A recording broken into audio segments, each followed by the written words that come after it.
Hello dear student, this is your Anil sir and you are on the platform of Anil Physics Guru. Dear students, माफ़ी चाहूँगा video बहुत late आ रही है क्योंकि certain reasons बीच में आ गए थे। सो मैं यहाँ पर रिकॉर्डिंग का वर्क नहीं कर पा रहा था, बट आज से प्रॉमिस करते हैं कि वीडियोस आपको रेगुलर बेसिस पर मिलती रहेगी। सो जैसा कि आप स्क्रीन पर देख सकते हैं, हमारा आज का टॉपिक है force and laws of motion, या जिसको कहते हैं न्यूटन्स लॉज ऑफ मोशन। तो चलिए शुरू करते हैं।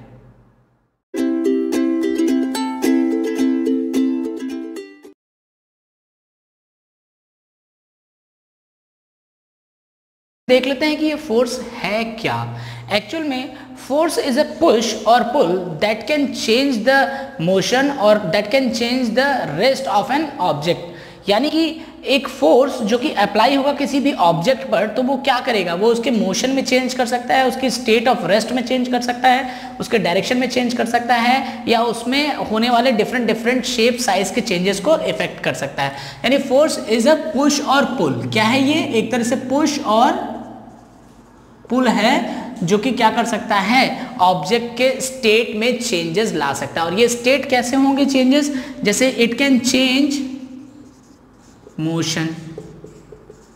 समझिएगा स्टूडेंट्स, जैसे कोई भी ऑब्जेक्ट है, अगर वो रेस्ट कंडीशन में है और उस पर अगर आपने फोर्स लगाया, तो यानी कि आप उसको मोशन प्रोवाइड कर रहे हैं, उसकी पोजीशन में चेंज होगा, यानी कि उसके अंदर डिस्प्लेसमेंट आएगा, और जहां डिस्प्लेसमेंट आया वहां मोशन हुआ, तो कह सकते हैं कि change in motion.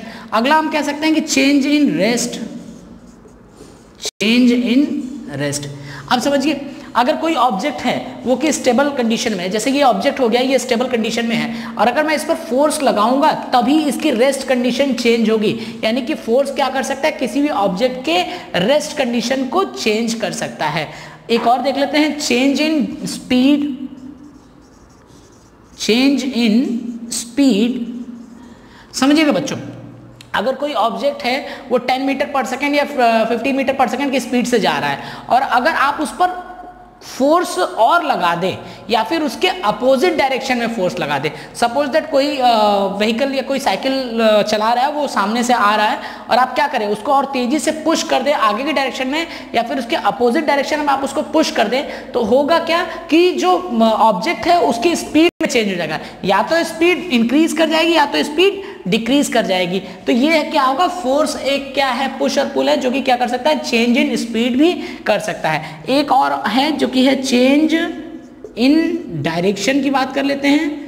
Yes, obvious सी बात है कि डायरेक्शन में चेंज होता है। अगर कोई भी ऑब्जेक्ट किसी एक डायरेक्शन से आ रहा है, सपोज दैट क्रिकेटर क्या कर रहा है, बैटिंग जब करता है तो सामने से आने वाली बॉल को क्या करता है, स्क्वायर कट की तरफ या लॉन्ग ड्राइव, स्क्वायर ड्राइव या अपर कट, स्लिप में से खेल देता है। तो वो क्या करता है, एक्चुअल में ऑब्जेक्ट जो मोशन कर रहा है उस पर बैट से इंपैक्ट देकर के एक फोर्स लगाता है और उसकी डायरेक्शन को चेंज कर सकता है। तो force can change the direction. And the last one is it can change shape and size. जाहिर सी बात है, किसी भी ऑब्जेक्ट को आप अगर फोर्स लगाते हैं, अगर इसी मार्कर पर मैं ज़्यादा फोर्स लगाऊं तो मैं क्या कर सकता हूं, उसको डिस्टॉर्ट कर सकता हूं, उसको ब्रेक कर सकता हूं। तो यानी इसके कहीं ना कहीं शेप में चेंज हो गया, इसके साइज में चेंज हो गया।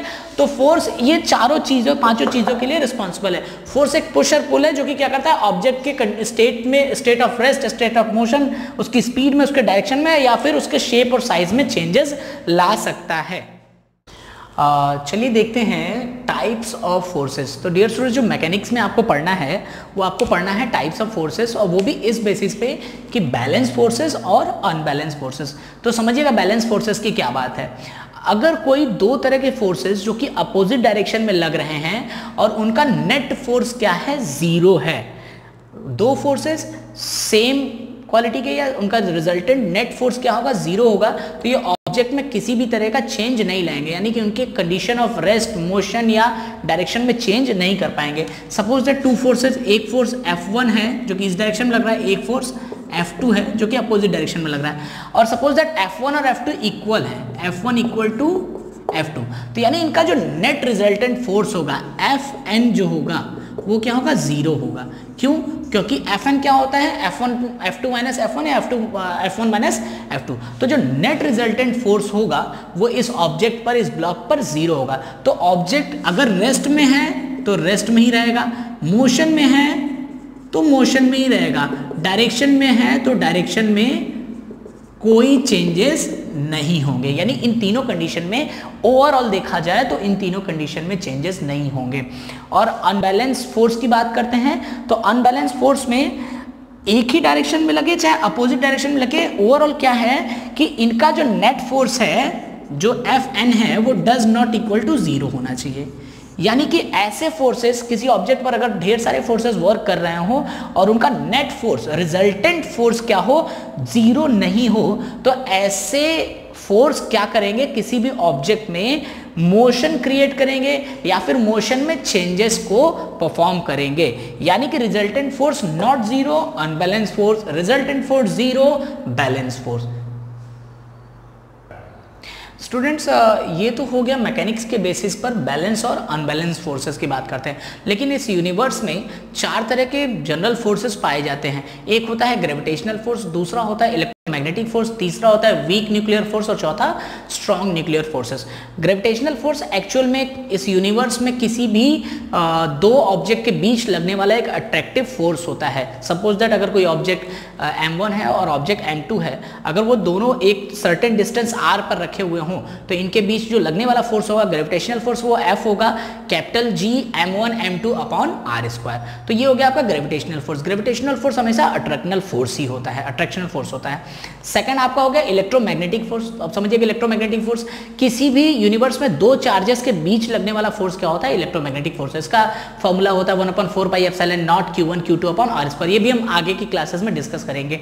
इसके बाद होता है वीक न्यूक्लियर फोर्स और स्ट्रॉन्ग न्यूक्लियर फोर्सेस। देखिए वीक न्यूक्लियर फोर्स जो होते हैं वो एक्चुअल में वर्क करते हैं बहुत ही कम डिस्टेंस के बीच में, यानी कि 10⁻⁻15 जो मीटर होगा उससे भी कम डिस्टेंस के बीच में वो एटॉमिक डिस्टेंस पर काम करते हैं। और जो आपका स्ट्रॉन्ग न्यूक्लियर फोर्स होते हैं वो न्यूक्लियस के अंदर, जैसे इलेक्ट्रॉन्स के प्रोटॉन और न्यूट्रॉन के बीच लगने वाले फोर्सेस जो होते हैं क्या होते हैं, स्ट्रॉन्ग न्यूक्लियर फोर्सेस होते हैं, जो कि उनको न्यूक्लियस में बाइंड करके रखा रहता है। ये इनकी जो डिस्टेंस होती है वो 10⁻⁻5 से क्या होती है, थोड़ी ज़्यादा होती है। 10⁻⁻5 से भी क्या होती है, सॉरी लेस होती है। तो इस तरह से 4 बेसिक फोर्सेस होते हैं, gravitational force, electromagnetic force, weak nuclear force और स्ट्रॉन्ग न्यूक्लियर फोर्स। तो आइए अब अपने अगले टॉपिक को देखते हैं। जब सारे फोर्सेस की बात हो रही है तो एक बहुत ही प्यारा सा फोर्स होता है जो कि खैर वो भी आपके अभी सिलेबस 9th के सिलेबस में नहीं है, वो 11th के सिलेबस में डिस्कस कर सकते हैं, बट थोड़ा सा मोटे मोटे तौर पर जानना जरूरी है। देखिए फोर्स ऑफ फ्रिक्शन होता क्या है। एक्चुअल में force of friction is a force which opposes the relative motion. जैसे मान के चलिए कि दो ऑब्जेक्ट हैं और ये मान लीजिए एक टेबल है, सर्टेन कोई एक टेबल है, डिवाइस है, और इस पर कोई दूसरा एक ब्लॉक रखा हुआ है, मान लीजिए m1 ब्लॉक रखा हुआ है, और ये इस डायरेक्शन में इस पर फोर्स लग रहा है, तो जिधर फोर्स लग रहा है वो उसी डायरेक्शन में मोशन करेगा। तो आप समझिएगा ये रिलेटिव मोशन किसके किसके बीच में होगा। ये रिलेटिव मोशन होगा इस सरफेस के और ऑब्जेक्ट के जो ब्लॉक है और ये जो टेबल है इसके बीच का जो सरफेस होगा उसके बीच में अपोजिट मोशन या रिलेटिव मोशन होगा। ऑब्जेक्ट पर फोर्स इधर लग रहा है और ऑब्जेक्ट का मोशन भी इस डायरेक्शन में रहा है, कि यहाँ पर हम देख सकते हैं कि इधर वेलोसिटी इसको मिल रही है। तो जो इस सरफेस के अकॉर्डिंग आप देखेंगे तो जो फ्रिक्शनल फोर्स क्या लगेगा, अपोजिट डायरेक्शन में लगेगा। इसको Fn बोल सकते हैं, Fn, ये फ्रिक्शनल फोर्स की बात कर सकते हैं। तो ये एक्चुअल में क्या होता है, एक तरह से अपोजेस द रिलेटिव मोशन का काम करता है। ये क्या करता है, ऑब्जेक्ट के मोशन के अपोज में लगता है, जिसकी वजह से क्या होता है धीरे धीरे ऑब्जेक्ट अपने अगर मोशन में है तो स्लो डाउन हो जाता है। जैसे आपने कभी फुटबॉल पर अगर आप किक कीजिए तो कुछ दूर पर जाने के बाद फुटबॉल क्या होता है, रिड्यूस हो जाता है, उसकी वेलोसिटी रिड्यूस हो जाती है और वो स्टॉप हो जाता है। तो वो क्या कर रहा है, एक्चुअल में उसके मोशन को ही तो ब्रेक कर रहा है, स्लो डाउन कर रहा है। तो आप समझ सकते होंगे, आप साइकिल चलाते हैं, जब थोड़े समय के बाद आप पैडलिंग करना भूल जाते हैं या पैडलिंग नहीं करते हैं तो उस समय क्या होता है, रोड के और साइकिल के टायर्स के बीच में लगने वाला फ्रिक्शन क्या करता है, अपोज करता है आपके और रोड के बीच के रिलेटिव मोशन को। तो आपको क्या करता है, अपोज करता है रिलेटिव मोशन के, यानी कि डायरेक्टली आपको क्या करता है, रेस्ट कंडीशन में लाने की कोशिश करता है। तो ये बाद में देखेंगे। चलिए अभी हम देख लेते हैं गैलीलियोस का एक्सपेरिमेंट जिससे कि फोर्स की अवधारणा हुई थी। आप फोर्स के बारे में पढ़ रहे हैं और आपके लिए जानना ये बहुत ज़रूरी होता है कि एक्चुअल में फोर्स का कॉन्सेप्ट आया कहाँ से था। तो उस समय एक बहुत ही ग्रेट साइंटिस्ट हुआ करते थे सर गैलीलियो गैलीली। न्यूटन साहब से पहले ही गैलीलियो गैलीली ने फोर्स पर बहुत अच्छी खासी रिसर्च कर ली थी, बट एक्चुअल में वो सारी चीज़ों को जस्टिफाई नहीं कर पाए थे, प्रूफ नहीं कर पाए थे, बट उन्होंने किसी हद तक कोशिश की थी। आप फिगर देख सकते होंगे इस फिगर में क्या है कि अलग अलग इंक्लिनेशन प्लेन पर एक ऑब्जेक्ट है या एक सर्कुलर बॉल है जो कि रोल कर रही है। जब वो इंक्लाइन प्लेन से डाउनवर्ड आ रही है तो वो उसका स्पीड क्या हो रहा है, इंक्रीज कर रहा है, लेकिन जब वो अपवर्ड जा रही है तो उसकी स्पीड क्या कर रही है, रिड्यूस हो रही है। और इसी पर उस टाइम मेडुअल टाइम पे, मेडुअल फिजिक्स के टाइम पे जो कुछ साइंटिस्ट हुआ करते थे या जो कुछ थिंकर्स थे, जैसे आपके अरिस्टोटल हो गए और उनके साथ के जो बाकी लोग थे, तो वो मानते थे कि जो नेचुरल टेंडेंसी है किसी भी ऑब्जेक्ट की वो है रेस्ट कंडीशन में, यानी कि अगर कोई भी ऑब्जेक्ट नेचुरली क्या होता है वो रेस्ट में रहना चाहता है। तो गैलीलियो ने इनका अपोज किया और इस अपोज को जस्टिफाई करने के लिए उन्होंने एक एक्सपेरिमेंट किया। उसमें क्या किया, अलग अलग इंक्लिनेशन प्लेन पर उन्होंने बॉल्स को रोटेट कराया। तो जब देखा कि इंक्लिनेशन प्लेन जितना ज़्यादा होता था ऑब्जेक्ट तेजी से नीचे आता था, और जितनी तेजी से नीचे आता था अगर इंक्लिनेशन प्लेन हाई है तो ऑब्जेक्ट क्या करता था, डाउनवर्ड हो जाता था, यानी वो रेस्ट की तरफ नहीं जाता था। तो दूसरी बार उन्होंने क्या किया कि सरफेस को बहुत ही ज़्यादा प्लेन किया। प्लेन करने के बाद जो इंक्लिनेशन है उसको बिल्कुल खत्म कर दिया, यानी जो एंगल था उसको स्मूथ हॉरिजॉन्टल सरफेस बना दिया, एकदम स्मूथ करने की कोशिश की। तो कंपैरेटिवली उन्होंने ये देखा कि जब ऑब्जेक्ट को या किसी बॉल को वो रोल कर रहे थे तो उस समय उन्होंने ये पाया कि जो सरफेस अगर स्मूथ है, यानी उस पर कोई एक्सटर्नल फोर्स नहीं लग रहा, जैसा फ्रिक्शन को रिड्यूस कर दिया गया, तो ऑब्जेक्ट को रुकने में बहुत टाइम लगा। तो इस तरह से ये पता चला, उन्होंने ये सजेस्ट किया कि जो नेचुरल टेंडेंसी है किसी भी ऑब्जेक्ट की वो रेस्ट ना हो करके है अपने ही कंडीशन के में चेंज होने को अपोज करना है। यानी कि अगर कोई ऑब्जेक्ट मूव कर रहा है तो वो अपने मूवमेंट में होने वाले चेंजेस, यानी कि रेस्ट या डायरेक्शन के चेंजेस को क्या करेगा, अपोज करेगा। तो इस तरह से कहीं ना कहीं उन्होंने इनर्शिया के बारे में बताया था, बट वो पूरी तरह से इस पर जस्टिफाई नहीं कर पाए थे। तब जाकर के कुछ सालों के बाद न्यूटन्स का एक्सपेरिमेंट हुआ। न्यूटन्स का आप जानते हैं कि एप्पल गिरा, किस तरह से उन्होंने थिंक किया कि कैसे ग्रेविटेशनल पुल हो रहा है, फोर्स है, ये सब सारी चीज़ें आप कहानी बहुत अच्छे से जानते हैं। तो कहीं ना कहीं ये जो गैलीलियो एक्सपेरिमेंट है ये फोर्स को लाने में या फोर्स के कॉन्सेप्ट को सबके सामने लाने में बहुत इंपॉर्टेंट रोल प्ले करता है, इसलिए आपको इसके बारे में भी जानना ज़रूरी है। स्टूडेंट्स अब स्टार्ट कर देते हैं अपना मेन टॉपिक जो कि न्यूटन्स लॉज ऑफ मोशन। आप जानते हैं बहुत अच्छे से कि न्यूटन्स के 3 लॉज थे। फर्स्ट लॉ था जो कि आपका इनर्शिया के बारे में बताता है, सेकंड लॉ था जो कि क्वांटिटेटिव मेजरमेंट देता है आपके फोर्स का, जो कि F = ma प्रोवाइड करता था, और थर्ड इक्वेशन जो था, थर्ड लॉ जो था वो था एक्शन और रिएक्शन पे। तो चलिए सबसे पहले फर्स्ट लॉ ऑफ मोशन को देख लेते हैं। न्यूटन ने कहा था कि अगर कोई भी ऑब्जेक्ट अपनी रेस्ट कंडीशन में है तो वो रेस्ट में ही रहेगा, अगर वो मोशन में है तो मोशन में ही रहेगा, अनलेस और अनटिल उस पर कोई एक्सटर्नल फोर्स अप्लाई न किया जाए। यानी कि ऑब्जेक्ट कंटिन्यूज इट्स मोशन और an object continues its condition of rest, state of rest, unless और until an external force is applied. यानी कि जब तक किसी ऑब्जेक्ट पर कोई एक्सटर्नल फोर्स लगेगा नहीं उसमें किसी भी तरह का चेंज नहीं होगा, और यही एक तरह से डिफाइन करता है इनर्शिया को। तो डियर स्टूडेंट्स, इनर्शिया क्या था? The tendency of an object to resist any changes in its state of rest, motion और in its direction। यानी इनर्शिया भी क्या है? इनर्शिया भी यही एक कह सकते हैं कि क्वालिटी है किसी भी ऑब्जेक्ट की, जो क्या करता है अपने इनिशियल जो उसकी कंडीशन है, यानी कि उसकी जो भी स्टेट है उसमें होने वाले चेंजेस को क्या करता है, अपोज करता है। अभी इनर्शिया डियर स्टूडेंट्स 3 तरह से होती है। देखिए इनर्शिया जो है ये है आपका inertia of rest, inertia of motion और इनर्शिया ऑफ डायरेक्शन। ये किस तरह से है? इसको लॉज ऑफ इनर्शिया भी बोलते हैं, तो आप यहां पर लिख भी सकते हैं लॉज ऑफ इनर्शिया। चलिए, इनर्शिया ऑफ रेस्ट एक हो गया, इनर्शिया ऑफ मोशन दूसरा, लास्ट हो गया inertia of direction. Dear students, Newton ने कहा कि कोई भी ऑब्जेक्ट अपनी कंडीशन को चेंज नहीं करेगा जब तक कि उस पर कोई एक्सटर्नल फोर्स नहीं लगाया जाता है।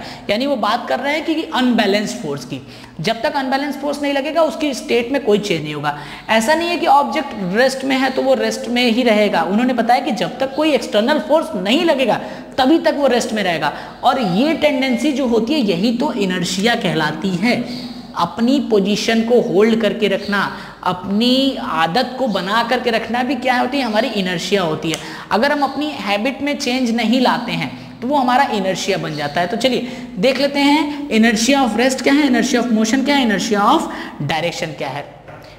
इनर्शिया ऑफ रेस्ट, देखिए मैं कह रहा हूं कि अगर कोई भी ऑब्जेक्ट रेस्ट कंडीशन में है और उस पर अगर किसी तरह का फोर्स नहीं लगेगा तो वो ऑब्जेक्ट क्या करेगा, रेस्ट में ही बने रहना चाहेगा। छोटा सा एक एग्जांपल ले लेते हैं, आप लोग बहुत जगह किए भी होंगे। ये एक तरह से आपका पेपर वेट हो गया, या मान लीजिए मोबाइल चार्जर है, अगर गिर जाएगा तो मेरा नुकसान है, अदरवाइज आपको सीखने को तो जरूर मिलेगा।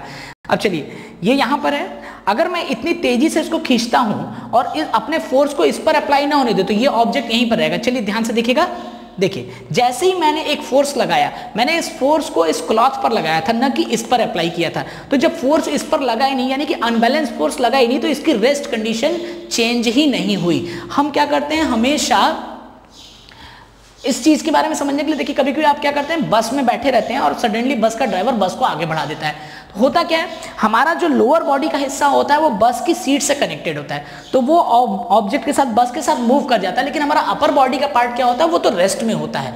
तो उसकी टेंडेंसी है कि वो अपनी कंडीशन में, अपनी स्टेट में चेंज नहीं करेगा। तो इस वजह से हमें एक जर्क सा फील होता है। तो ये हो गया इनर्शिया ऑफ रेस्ट, यानी कि अगर कोई ऑब्जेक्ट रेस्ट में हो तो रेस्ट में ही रहेगा जब तक कि कोई अनबैलेंस फोर्स नहीं लगता है उस पर। और इनर्शिया ऑफ मोशन की बात करते हैं। अब कोई भी ऑब्जेक्ट है वो कंटिन्यूअसली मोशन में ही रहना चाहेगा जब तक कि उस पर कोई एक्सटर्नल फोर्स नहीं लगाया गया। जैसे अगर हम फ्रिक्शन को रिड्यूस कर दें और आप अगर एक बॉल को, अगर मेटल बॉल को आप क्या करते हैं, फ्रिक्शनलेस एक फ्लोर है उस पर आप पुश कर देते हैं, तो वो क्या करेगा, वो कंटिन्यूअस अपने मोशन को जारी रखेगा जब तक कि उस पर कोई एक्सटर्नल फोर्स लगा करके न छोड़ दिया जाए। अब आप कहेंगे कि सर फुटबॉल को एक किक मारिए तो वो कुछ समय बाद रुक जाती है। तो मेरा आंसर ये होगा बच्चों कि जब वो प्लेन पर रोल कर रही है तो उस पर एक्सटर्नल फोर्स के रूप में फ्रिक्शन तो लग ही रहा है ना। तो ये फ्रिक्शन लग रहा है तो एक्सटर्नल फोर्स का काम कर दिया, और यही अनबैलेंस फोर्स है। तो अनबैलेंस फोर्स किसी भी रेस्ट, मोशन या डायरेक्शन में चेंज कर सकते हैं। तो इस वजह से इनर्शिया ऑफ मोशन आप समझ चुके हैं। बात करते हैं इनर्शिया ऑफ डायरेक्शन की। चलिए देखिए समझिएगा बात को, अगर मैं इस ऑब्जेक्ट को सीधे फेंकता हूं, अगर मैं इस ऑब्जेक्ट को सीधे फेंकता हूं तो ये ऑब्जेक्ट क्या करेगा, सीधे ही जाना पसंद करेगा, सीधे ही स्ट्रेट लाइन में ही जाना पसंद करता है जब तक कि इस पर कोई एक्सटर्नल फोर्स ना लगाए। जैसे सपोज दैट मैंने इसको फेंका तो ये कुछ दूर तक सीधे जाएगा, तब तक इस पर एक्सटर्नल फोर्स कम काम कर रहा है, लेकिन उतना ज्यादा काम नहीं कर रहा जबकि उसके ऑब्जेक्ट के डायरेक्शन को चेंज कर दे। या आप चलिए क्रिकेट बॉल की बात कर लेते हैं। पहले क्या होता था कि सचिन तेंदुलकर बैटिंग कर रहे होते थे और शोएब अख्तर बॉलिंग कर रहे हैं। शोएब अख्तर बॉलिंग कर रहे हैं तो वो क्या करते हैं, काफी स्पीड से बॉल करते हैं। सचिन तेंदुलकर की हाइट लो होने की वजह से उनको बाउंसर थोड़ा खेलने में प्रॉब्लम होती है। तो उन्होंने एक रिजल्ट निकाला, वो सिर्फ और सिर्फ बॉल की डायरेक्शन को चेंज कर देते थे, अपर कट यूज करते थे। वो उन्होंने क्या किया, वहां पे चेंज इन डायरेक्शन किया। अगर आप एक एक्सटर्नल फोर्स लगा करके उसके डायरेक्शन में चेंज करते हैं तब तो ऑब्जेक्ट क्या करेगा, उसके मोशन में चेंजेस आ जाएंगे। अदरवाइज अगर वो जिस डायरेक्शन में जा रहा है, अगर मैं इसको सीधे फेंकता हूं, अगर इस मार्कर को मैं सीधे फेंकूंगा तो ये सीधे ही जाएगा। क्या ऐसे ऐसे ऐसे थोड़ी जाएगा, जिगजैग मोशन में नहीं जाएगा ना, तब तक नहीं जाएगा जब तक कोई एक्सटर्नल फोर्स नहीं लगता है। तो आई थिंक कि इनर्शिया का कॉन्सेप्ट आपको समझ में आ गया होगा। फर्स्ट लॉ ऑफ मोशन भी इनर्शिया का ही कॉन्सेप्ट है। एक बात और रह गई थी, जो इनर्शिया होता है, एक्चुअली कहा जाता है कि mass is a measure of inertia, यानी कि किसी भी ऑब्जेक्ट का जितना ज्यादा मास रहेगा वो उतना ज्यादा क्या होगा, उसकी इनर्शिया होगी। सपोज दैट, चलिए एक बड़ा सा ब्लॉक ले लेते हैं और इसका मास मान लीजिए कि 100 kg है, और एक छोटा सा मास ले लेते हैं, इसका मास क्या है, मान लीजिए 5 kg है। तो अब ये बताइए कि दो पर्सन, एक पर्सन ये है, इसको अगर पुश करने की कोशिश करता है और वही पर्सन फिर क्या करता है, इस छोटे वाले मास को पुश करने की कोशिश करता है, तो कौन से ऑब्जेक्ट को वो आसानी से पुश कर लेगा? भाई आपका आंसर होगा कि सर वो 5 kg वाले ऑब्जेक्ट को आसानी से पुश कर लेगा। क्यों? क्योंकि 5 kg वाले ऑब्जेक्ट का जो मास है वो तो कम है एज कंपेयर टू 100 kg। साथ ही साथ क्या कम है, इनर्शिया। इनर्शिया क्या है, mass is a measure of inertia, यानी कि इनर्शिया डायरेक्टली क्या है, मास को रिप्रेजेंट करता है। जिस ऑब्जेक्ट का जितना ज्यादा मास, उसमें उसकी कंडीशन में चेंज करने के लिए आपको उतने ही ज्यादा अनबैलेंस फोर्स की जरूरत पड़ेगी। अब ये सपोज दैट 5 kg का ऑब्जेक्ट है, ये यहाँ पर स्टेबल है, इसको पुश करने के लिए आपको एक फोर्स की जरूरत पड़ेगी। तो मान लीजिए उसको F1 मान लेते हैं, ठीक है, और इस ऑब्जेक्ट को फोर्स का पुश करने के लिए तो उसको F2 की जरूरत पड़ेगी। तो जब भी आप कंपेयर करेंगे इस 100 kg वाले फोर्स पर और इस 5 kg वाले पर फोर्स जो लगेगा, तो F2 जो होगा वो हमेशा F1 से ज्यादा आएगा। क्यों? क्योंकि इसका इनर्शिया ऑफ मास, या ये कह सकते हैं कि इस ऑब्जेक्ट का इनर्शिया जो है 5 kg से ज्यादा है। तो यही पे कॉन्सेप्ट आपका आता है कि इनर्शिया जो है मास का मेजरमेंट है। तो आइए देखते हैं अगले टॉपिक को। Second law of motion start करने से पहले डियर स्टूडेंट्स आपको मोमेंटम के बारे में जानना जरूरी है। तो ये मोमेंटम क्या है? एक्चुअल में मोमेंटम जो है वो प्रोडक्ट है मास और वेलोसिटी का। यानी मोमेंटम की बात करें तो ये मोमेंटम जो है प्रोडक्ट है मास और वेलोसिटी का, जहां पर P क्या है? मोमेंटम, M क्या है? मास ऑफ ऑब्जेक्ट, और V क्या है? वेलोसिटी। V क्या है डियर स्टूडेंट्स? वेलोसिटी है। तो अब समझिएगा बात को, देखिएगा जो मोमेंटम है उसे कहा गया कि मास और वेलोसिटी का प्रोडक्ट है। तो जाहिर सी बात है कि मोमेंटम उस ऑब्जेक्ट का ज्यादा होगा जिसका मास ज्यादा होगा, या फिर वेलोसिटी ज्यादा होगी। तो ये मोमेंटम जो है ये वेक्टर क्वांटिटी है। कौन सी क्वांटिटी है? वेक्टर क्वांटिटी है। और मोमेंटम का जो यूनिट है वो मास का यूनिट होता है kg, वेलोसिटी का यूनिट होता है मीटर पर सेकेंड। तो जो मोमेंटम का यूनिट होगा वो होगा kg मीटर सेकेंड -1। ये है आपका यूनिट। तो मोमेंटम का यूनिट जो वेक्टर क्वांटिटी होती है इसकी यूनिट kg मीटर पर सेकेंड हो गई। और ये मोमेंटम बहुत ज्यादा जरूरी है सेकेंड लॉ ऑफ मोशन को समझने के लिए।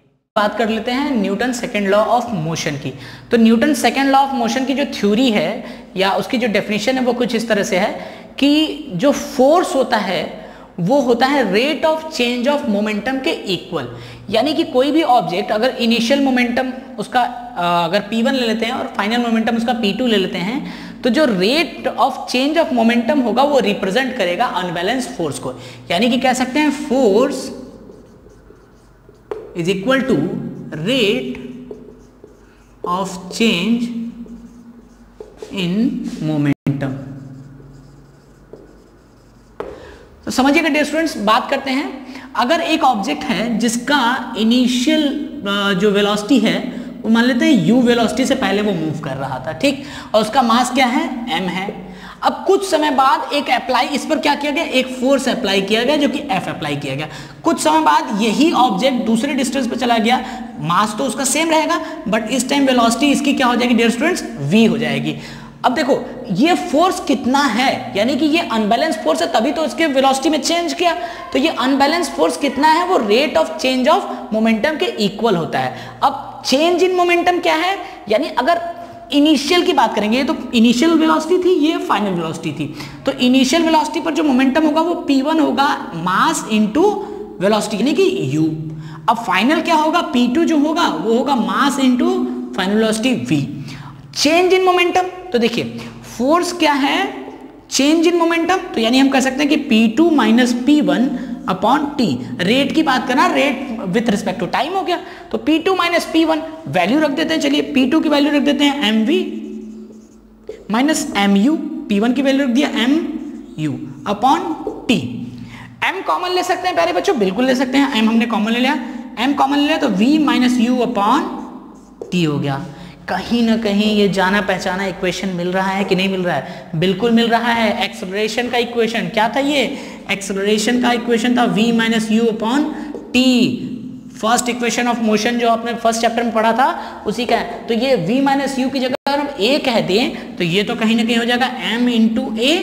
तो ये मिल गया acceleration. Rate of change of velocity क्या होता है? एक्सेलरेशन। तो फाइनली जो फोर्स का फॉर्मूला बन के आएगा वो आएगा मास इंटू एक्सेलरेशन। कहते हैं इसको क्या?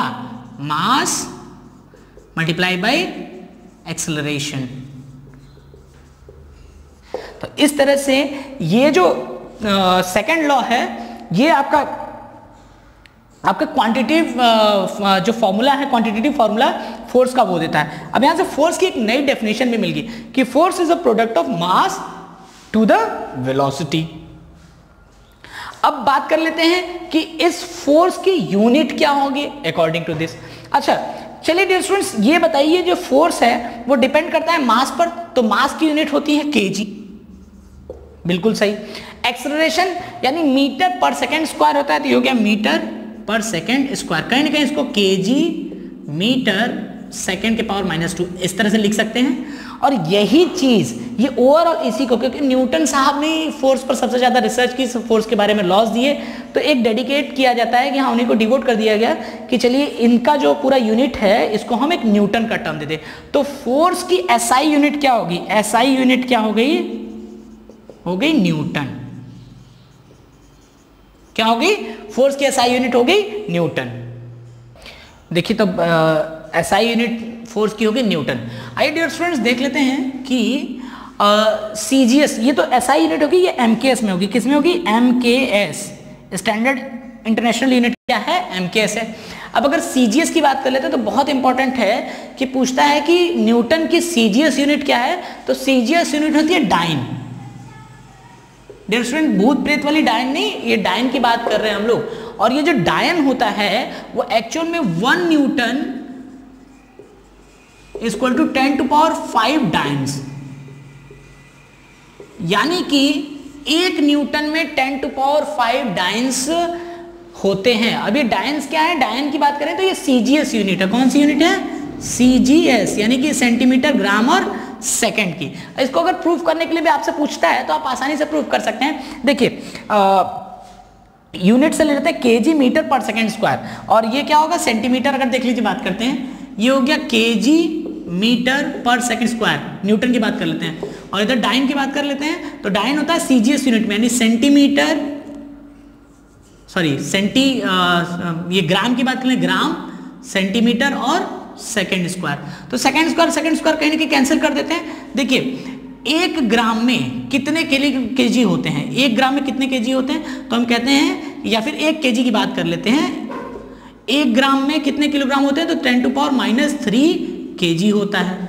और सेंटीमीटर में कितने मीटर होते हैं? तो हम कह सकते हैं कि 10⁻² मीटर होता है। इसको आप कहीं ना कहीं सॉल्व करोगे तो 10⁻5 केजी मीटर। तो ये 10⁻5 अगर इधर चला जाएगा तो आपका आ जाएगा 1 newton equal to 10⁵ gram centimetre upon second का स्क्वायर कर सकते हैं। तो ये यहीं से आ जाता है कि 1 न्यूटन की वैल्यू क्या होगी? 10⁵ ग्राम सेंटीमीटर पर सेकंड स्क्वायर। अब डियर स्टूडेंट्स आप देख लीजिए कि न्यूटन की डेफिनेशन क्या है। अब हम समझ लेते हैं, इसको देख लेते हैं कि न्यूटन की डेफिनेशन क्या है। कभी कोई क्वेश्चन आपसे पूछ लेता है कि डिफाइन 1 न्यूटन ऑफ फोर्स, तो अगर आपसे पूछ लेता है कि डिफाइन 1 न्यूटन ऑफ फोर्स क्या है, तो आप सीधे सीधे बताइए कि 1 न्यूटन का फोर्स वो फोर्स होता है जो कि किसी भी 1 ब्लॉक के फॉर्मूले से चलते हैं कि F इक्वल टू हो गया ma, यानी कि मास इंटू एक्सेलरेशन। अगर 1 न्यूटन के फोर्स की बात करें तो 1 ग्राम 1 केजी का आपका मास भी होना चाहिए, और एक्सेलरेशन कितना होना चाहिए? 1 मीटर पर सेकेंड का स्क्वायर। यानी कि अगर आप यूनिट मास के ऑब्जेक्ट में 1 मीटर पर सेकेंड स्क्वायर का एक्सेलरेशन डेवलप करने के लिए आपको कितने फोर्स की जरूरत होगी? 1 न्यूटन फोर्स की जरूरत होगी। तो आप कह सकते हैं कि 1 न्यूटन फोर्स वो फोर्स होता है जो कि 1 किलोग्राम के मास के ऑब्जेक्ट में 1 मीटर पर सेकेंड स्क्वायर का एक्सेलरेशन डेवलप कर सकता है। तो ये आपका हो गया 1 न्यूटन की डेफिनेशन। डियर स्टूडेंट्स, अभी ये वीडियो बहुत लंबी हो रही है, तो हम कोशिश करते हैं कि इस वीडियो को यहीं पर स्टॉप करते हैं। ये न्यूटन्स लॉ ऑफ मोशन का फर्स्ट पार्ट था। सेकंड पार्ट के लिए आप जरूर डिस्क्रिप्शन को चेक कर सकते हैं। कोशिश करेंगे दोनों पार्ट एक साथ अपलोड कर सकें। तो काफ़ी समय बाद हम आप लोगों से मिले हैं, आप लोगों के साथ जुड़े हैं। तो अपना प्यार और सपोर्ट जिस तरह से आपने इन बीच के दिनों में बनाया, अभी भी बनाते रहिए। हम वीडियोस के साथ आपके हेल्प के लिए हमेशा तैयार रहेंगे। So subscribe our channel, keep supporting Anil physics guru. Thank you so much dear student.